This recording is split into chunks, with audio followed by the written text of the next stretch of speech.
Welcome back to my channel Aadi cultural world. Kanha ji के सभी भक्तों को मेरी तरफ से राधे कृष्णा। तो देखिए फ्रेंड्स, आज हम कान्हा जी के लिए ये बहुत ही खूबसूरत सी न्यू डिज़ाइन ड्रेस और ये पगड़ी बनाएंगे।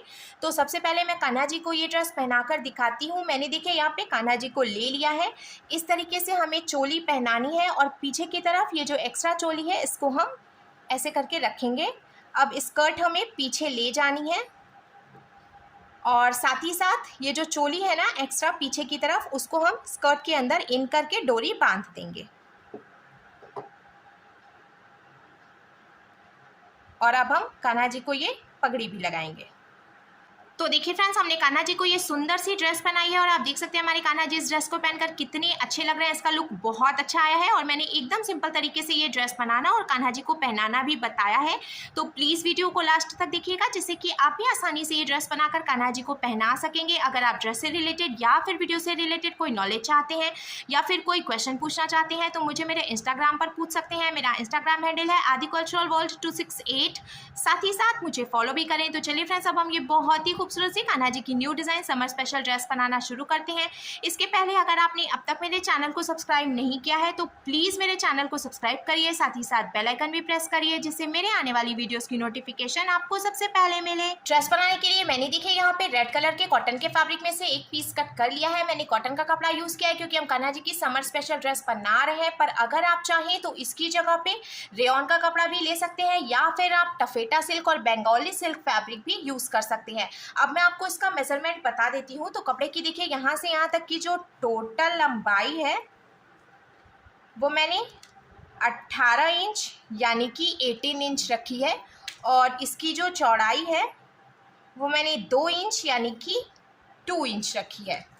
अब हमें कपड़े को ऊपर और नीचे दोनों तरफ से डबल फोल्ड करते हुए सिलाई लगानी है। तो हम पतला पतला सा फोल्ड करेंगे। देखिए, एक बार हमें फोल्ड करना है, फिर एक बार और फोल्ड करना है। ऐसे डबल फोल्ड करते हुए ऊपर और नीचे दोनों तरफ से हमें सिलाई लगा लेनी है।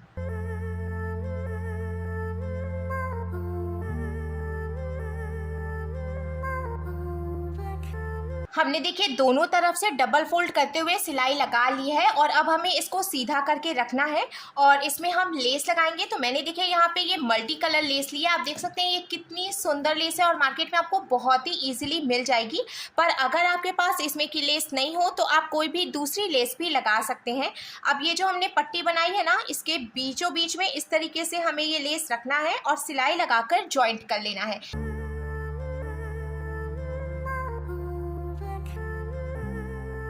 लेस लगाने के बाद अब देखिए ये पट्टी बनकर बिल्कुल तैयार है और इसका लुक भी बहुत अच्छा लग रहा है। तो इसकी जो टोटल लंबाई है वो मैंने 18 इंच यानी कि 18 इंच रखी थी। तो अब हम इसको पीसेस में कट करेंगे। हमें 6 इंच लंबा एक पीस कट करना है, तो टोटल 3 पीस इसमें से कट होगा। एक बात और मैं आपको बता दूं, मैंने ये जो रेड कलर का कॉटन का फैब्रिक लिया था ना, इसकी जो टोटल लंबाई है वो मैंने 18 इंच इसलिए रखी थी क्योंकि मेरे पास सिर्फ इतना ही लंबा कपड़ा था। तो मैंने 2 पीसेस बना लिए हैं इस तरह से। पर अगर आपके पास लंबा कपड़ा हो तो आप टोटल 36 इंच यानी कि 36 इंच लंबा कपड़ा बना सकते हैं।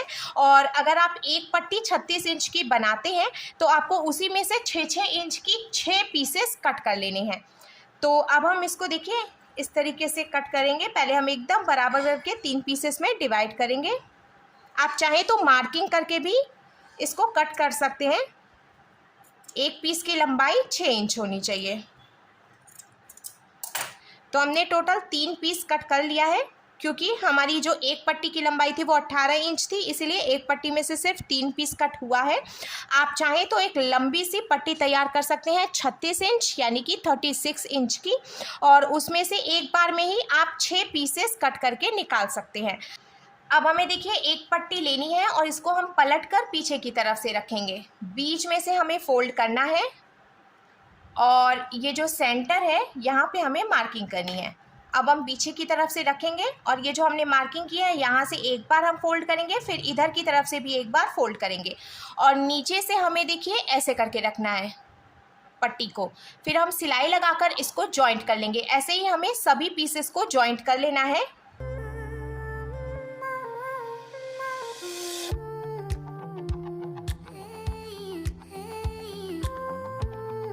हमने देखिए यहाँ पे 3 पीस बना के तैयार कर लिया है और पहले से मैंने 3 पीसेस और बना के तैयार करके रखे हुए थे, तो टोटल 6 पीस अब हो गए हैं। अब देखिए हमें सभी पीसेस को ऐसे एक के ऊपर एक करते हुए रखना है, इस तरीके से, और सिलाई लगाकर हम 6 पीसेस जॉइंट कर लेंगे आपस में।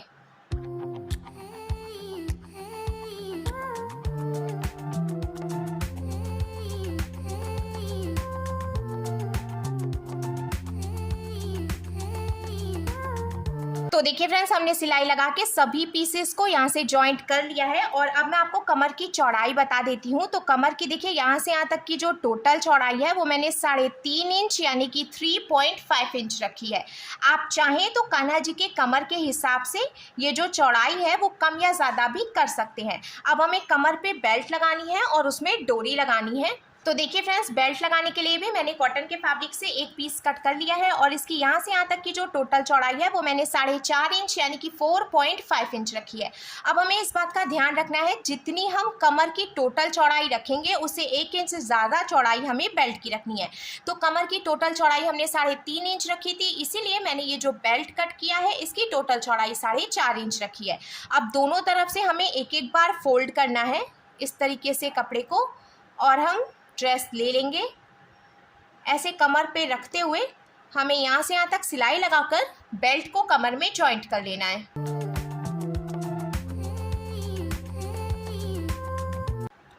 बेल्ट जॉइंट करने के बाद अब हमें इसको ऐसे ऊपर की तरफ फोल्ड करना है और ड्रेस को पलटकर हम पीछे से रखेंगे। अब मैंने यहाँ पे ये गोल्डन कलर की रेडीमेड डोरी में से एक पीस कट कर लिया है। आप चाहें तो इसकी जगह पे कोई भी दूसरी डोरी भी लगा सकते हैं या फिर आप शॉर्टन रिबन और टिश्यू रिबन का भी यूज़ कर सकते हैं। अब हमें बेल्ट को पहले पतला सा फोल्ड करना है, फिर हम देखिए एकदम बीचों बीच में रखेंगे डोरी को और एक बार ऐसे फोल्ड करेंगे। फोल्ड करते हुए अब हमें 2 बातों का ध्यान रखना है। ये जो डोरी है वो एकदम ऊपर की तरफ यहाँ सेंटर में होनी चाहिए और जो हम सिलाई लगाएंगे वो एकदम नीचे की तरफ से लगाएंगे, क्योंकि अगर डोरी नीचे होगी या सिलाई हम ऊपर से लगाएंगे तो डोरी भी जॉइंट हो जाएगी, इधर उधर खिसकेगी नहीं और कान्हा जी को ड्रेस पहनाने में प्रॉब्लम होगी। तो हमें इस बात का ध्यान रखना है कि डोरी जॉइंट ना हो।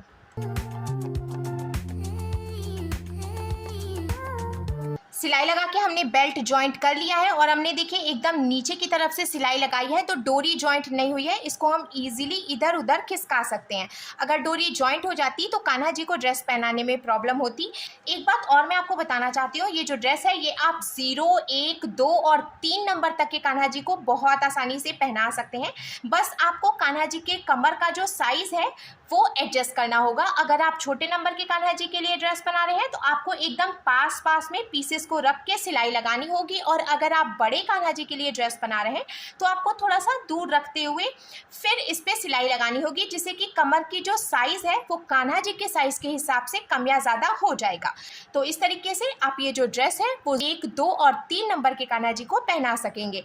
अब मैं आपको चोली बनाना बता देती हूँ। तो चोली बनाने के लिए मैंने देखिए यहाँ पे गोल्डन कलर के टिश्यू रिबन में से एक पीस कट कर लिया है और इसकी जो टोटल लंबाई है वो मैंने 9 इंच यानी कि 9 इंच रखी है। अब अगर आपके पास टिश्यू रिबन ना हो तो आप इसकी जगह पे शॉर्टन रिबन भी यूज़ कर सकते हैं, या फिर जैसे कि हमने ये पट्टी बनाई है उसी तरीके से एक पट्टी बनाकर आप उसको चोली की जगह पे भी लगा सकते हैं। अब हमें टिश्यू रिबन को ऐसे फोल्ड करना है और नीचे से एक के ऊपर एक करते हुए हम रखेंगे और एकदम सेंटर में ऐसे करके हमें रखना है। और इस बात का हम ध्यान रखेंगे, जहाँ से हमने पहले सिलाई लगाकर बेल्ट जॉइंट किया था वहीं से सिलाई लगाकर हम चोली को भी जॉइंट करेंगे, क्योंकि ऊपर से सिलाई लगाने पे डोरी भी लॉक हो जाएगी, तो हमें डोरी लॉक नहीं करनी है।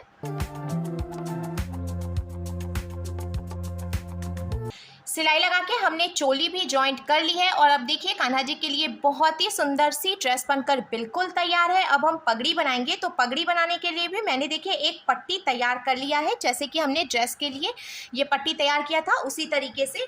और इसकी जो टोटल लंबाई है वो मैंने देखिए 7 इंच यानी कि 7 इंच रखी है। अब हमें इसको बीच में से ऐसे फोल्ड करना है। फोल्ड करते हुए ऊपर से हम क्रॉस करके रखेंगे। अब आप कान्हा जी के सिर पे पहना के मेज़र कर सकते हैं, जो भी साइज़ आता है उसके हिसाब से आप देखिए इस पगड़ी को छोटा या बड़ा कर सकते हैं। तो मैंने 2 नंबर के कान्हा जी को लिया है, तो इन्हें पहनाने पे देखिए ये थोड़ी सी बड़ी लग रही है साइज़, तो ऐसे करके हम इसको छोटा कर लेंगे। छोटा करके जब पहनाएंगे तो ये अब एकदम परफेक्ट साइज़ आया है। तो इतने पे ही हमें पीछे की तरफ से फोल्ड कर देना है। और अगर आप 3 नंबर के कान्हा जी के लिए ड्रेस बना रहे हैं तो आप इसको थोड़ा सा और बड़ा कर सकते हैं और कान्हा जी को पहना के मेज़र कर लें, जो भी साइज़ आता है उसके हिसाब से। फिर हमें देखिए पीछे की तरफ से इसको फोल्ड करना है और इस पर सिलाई लगा लेनी है। सिलाई लगा के जॉइंट करने के बाद अब देखिए कान्हा जी के लिए पगड़ी बनकर भी बिल्कुल तैयार है।